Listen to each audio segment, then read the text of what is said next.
Daniel chapitre 7. La première année de Belshazzar, roi de Babylone, Daniel eut un songe et des visions à son esprit pendant qu'il était sur sa couche. Ensuite, il écrivit le songe et raconta les principales choses. Daniel commença et dit, « Je regardai pendant ma vision nocturne, et voici, les 4 vents des cieux firent éruption sur la grande mer. Et 4 grands animaux sortirent de la mer, différents l'un de l'autre. Le premier était semblable à un lion et avait des ailes d'aigle. Je regardai jusqu'au moment où ses ailes furent arrachées. Il fut enlevé de terre et mis debout sur ses pieds comme un homme, et un cœur d'homme lui fut donné.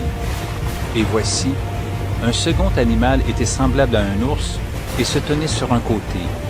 Il avait 3 côtes dans la gueule entre les dents, et on lui disait, « Lève-toi, mange beaucoup de chair. » Après cela je regardai, et voici, un autre était semblable à un léopard et avait sur le dos 4 ailes comme un oiseau. Cet animal avait 4 têtes et la domination lui fut donnée. Après cela, je regardai pendant mes visions nocturnes et voici, il y avait un 4e animal terrible, épouvantable et extraordinairement fort. Il avait de grandes dents de fer, il mangeait, brisait et il foulait aux pieds ce qui restait. Il était différent de tous les animaux précédents, il avait 10 cornes. Je considérai les cornes, et voici, une autre petite corne sortit du milieu d'elle, et 3 des premières cornes furent arrachées devant cette corne. Et voici, elle avait des yeux comme des yeux d'homme, et une bouche qui parlait avec arrogance. Je regardai pendant que l'on plaçait des trônes, et l'ancien des jours s'assit. Son vêtement était blanc comme la neige, et les cheveux de sa tête étaient comme de la laine pure, son trône était comme des flammes de feu, et les roues comme un feu ardent. Un fleuve de feu coulait et sortait de devant lui, 1000 milliers le servaient, et 10 000 millions se tenaient en sa présence. Les juges s'assirent, et les livres furent ouverts. Je regardai alors, à cause des paroles arrogantes que prononçait la corne, et tandis que je regardais, l'animal fut tué, et son corps fut anéanti, livré au feu pour être brûlé. Les autres animaux furent dépouillés de leur puissance, mais une prolongation de vie leur fut accordée jusqu'à un certain temps.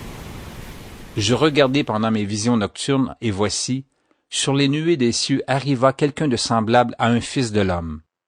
Il s'avança vers l'ancien des jours, et on le fit approcher de lui. On lui donna la domination, la gloire et le règne, et tous les peuples, les nations et les hommes de toute langue le servirent. Sa domination est une domination éternelle qui ne passera point, et son règne ne sera jamais détruit. Moi, Daniel, j'eus l'esprit troublé au-dedans de moi, et les visions de ma tête m'effrayèrent. Je m'approchai de l'un de ceux qui étaient là, et je lui demandai ce qu'il y avait de vrai dans toutes ces choses. Il me le dit, et m'en donna l'explication. Ces 4 grands animaux, ce sont 4 rois qui s'élèveront de la terre. Mais les saints du Très-Haut recevront le royaume, et ils posséderont le royaume éternellement, d'éternité en éternité. Ensuite, je désirais savoir la vérité sur le 4e animal, qui était différent de tous les autres, extrêmement terrible, qui avait des dents de fer et des ongles d'airain, qui mangeait, brisait et foulait aux pieds ce qu'il restait. Et sur les 10 cornes qu'il avait à la tête, et sur l'autre qui était sortie de devant laquelle 3 étaient tombés, sur cette corne qui avait des yeux, une bouche parlant avec arrogance, et une plus grande apparence que les autres. Je vis cette corne faire la guerre aux saints, et l'emporter sur eux, jusqu'au moment où l'ancien des jours vint donner droit aux saints du Très-Haut, et le temps arriva où les saints furent en possession du royaume. Il me parla ainsi.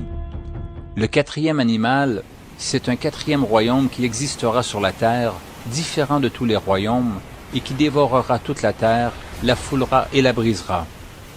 Les 10 cornes, ce sont 10 rois qui s'élèveront de ce royaume. Un autre s'élèvera après eux, il sera différent des premiers, et il abaissera 3 rois. Il prononcera des paroles contre le Très-Haut, il opprimera les saints du Très-Haut, et il espérera changer les temps et la loi, et les saints seront livrés entre ses mains pendant un temps, des temps, et la moitié d'un temps. Puis viendra le jugement, et on lui ôtera sa domination, qui sera détruite et anéantie pour jamais. Le règne, la domination et la grandeur de tous les royaumes qui sont sous les cieux seront donnés au peuple des saints du Très-Haut. Son règne est un règne éternel, et tous les dominateurs le serviront et lui obéiront. » Ici finirent les paroles. Moi, Daniel, je fus extrêmement troublé par mes pensées, je changeai de couleur et je conservai ces paroles dans mon cœur.